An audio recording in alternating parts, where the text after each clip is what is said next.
이런 게 저는 약간 좀 불편하게 봤어요. 기밀의 칼날도 굉장히 표현을 잘했지만 뭐 아키라의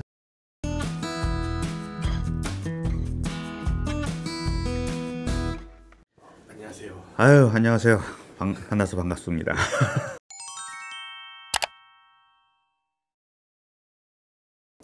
그래서 부인이랑 같이 봤어요. 무한정을 봤는데 이제 영화 끝나고 나서 이제 부인한테 의견을 물어봤어요.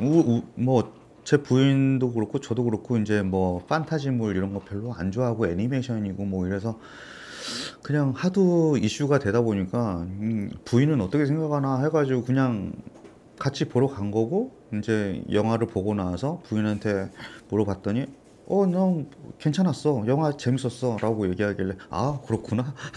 그 정도?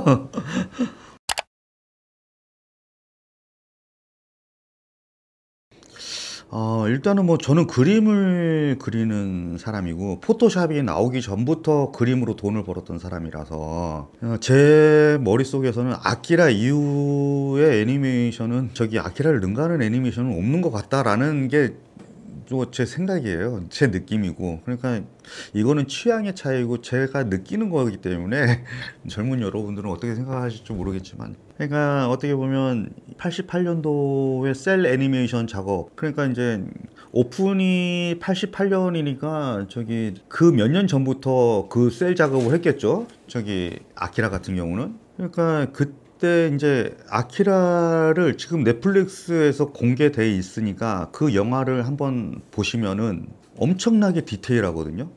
예를 들어서 이제 뭐 빌딩 유리창이 막 박살이 나서 슬로우 모션으로 떨어지는데 그 조각조각 하나하나가 다 움직이고, 그리고 시위하는 군중들이 다 움직임이 있어요. 진짜 막 저쪽에서 돌 던지고 뭐 이쪽에서는 최루탄 맞아서 쓰러지고 뭐 이런 엑스트라들의 움직임이 다 있단 말이죠. 그때 당시 애니메이션인데도 불구하고. 근데 제가 최근에 김열의 칼날을 봤을 때는 뭐 3D 애니메이션 같은 느낌의 백에 2D 애니메이션 같은 저기 주인공들의 움직임, 주인공들이 움직였을 때 주위 엑스트라들은 그냥 멈춰 있는 거. 이런 게 저는 약간 좀 불편하게 봤어요. 근데 뭐 스토리에 집중하다 보니까 뭐 그런 게 뭐 처음에는 불편했는데 그냥 그걸 배제하고 보니까 뭐 스토리에 집중하게 되고 그러다 보니까 뭐 볼만했습니다.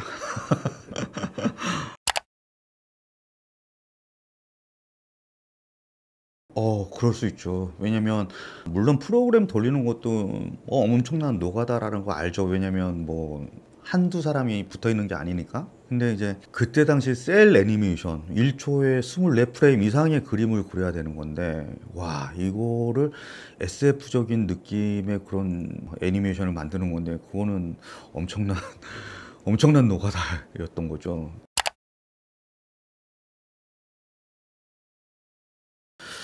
아키라를 봤을 때는 와, 정말 저거 엄청 힘들었겠다라는 생각이 들어요. 뭐냐면 아날로그로 상상 속에 있었던 걸 다 표현해내야 되는 거니까. 근데 귀미의 칼날도 굉장히 표현을 잘했거든요. 이거는 프로그램의 도움을 받은 거잖아요.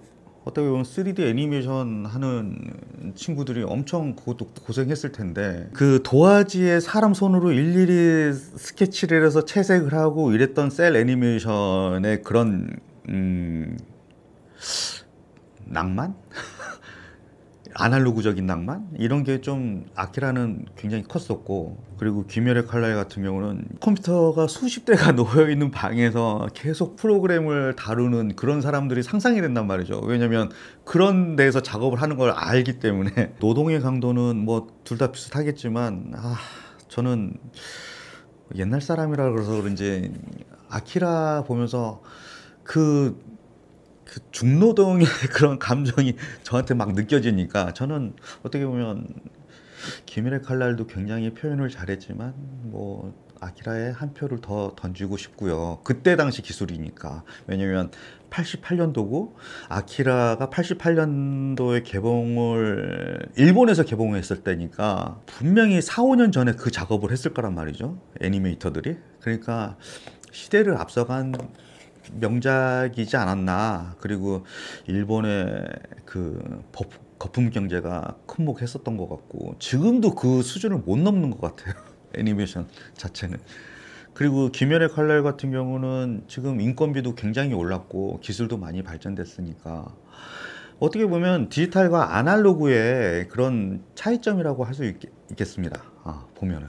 왜냐면 김연의 칼날도 보면은 이런 효과들이 굉장히 많이 나오거든요. 와, 근데 저거를 표현을 하려면 얼마나 저기 아이디어를 짜고 이렇게 표현하려면 3D를 어떻게 해야 될까 이런 것도 고민을 엄청나게 했을 거 아니에요. 물론 아키라도 실질적으로 손으로 그렸을 때 이 정도가 최선이야. 그때 당시에는 그랬겠죠. 예, 그때는 뭐 3D가 없었을 때니까. 그래서 뭔가 이렇게 그냥 제가 생각했을 때는 그냥 아날로그와 디지털의 상징적인 작품 두 개 아닌가. 이거를 뭐 누가 뭐 대단하다, 얘가 대단하다, 제가 대단하다 그런 게 아니라 그냥 아날로그의 상징적인 아키라 그리고 디지털의 상징적인 김일의 칼날. 뭐 이 정도로 뭐 마무리하고 싶어요.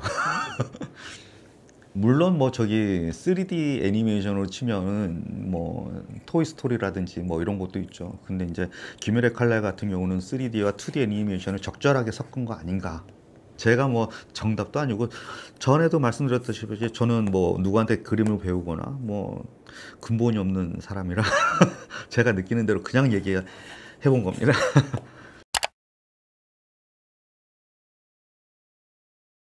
그렇죠. 비교해 보면 아마 알 거예요. 디테일하게 다들 한 번씩 보고 두 번씩 보면은 그 두 번씩 봤을 때에서 이제 차이점을 살짝 느끼게 될 거예요.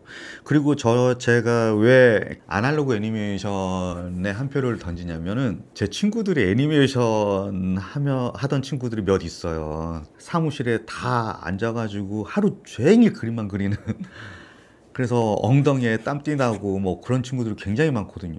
우리나라 애니메이터 손기술이 굉장히 그 퀄리티도 좋고 그래서 일본 애니메이션의 하청을 굉장히 많이 받았었어요. 90년대 초에 그리고 80년대 이때는 우리나라 애니메이터 분들이 진짜 그 고생을 해서 훌륭한 일본 애니메이션을 만들어냈었죠. 그런 과정을 이제 제 친구들을 통해서 봤고 뭐 저도 한때는 그런 데서 일할 뻔했기 때문에 그냥 뭐 옛날 생각이 나서 제 기준으로서는 약간 이제 아키라의 손을 살짝 올리고 싶다.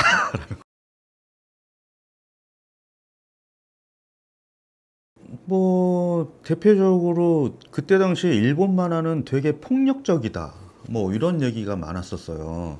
우리나라에 일본 문화가 들어오기 전이니까 자극적인 애니메이션이 많이 들어왔었거든요.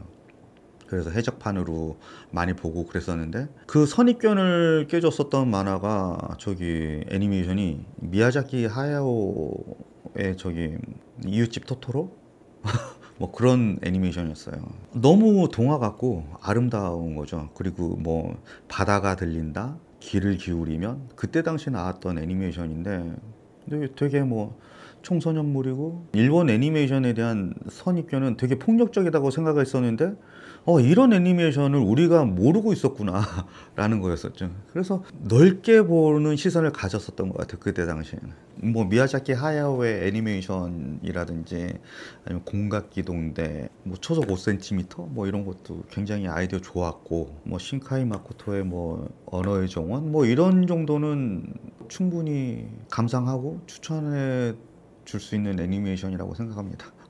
근데 이제 귀멸의 칼날은 저는 이제 이런 판타지에 뭐 귀신 잡고 뭐 이런 거를 좋아하는 성향이 아니라서 근데 그걸 좋아하는 분들은 뭐 충분히 좋아할 수도 있겠다라는 거죠.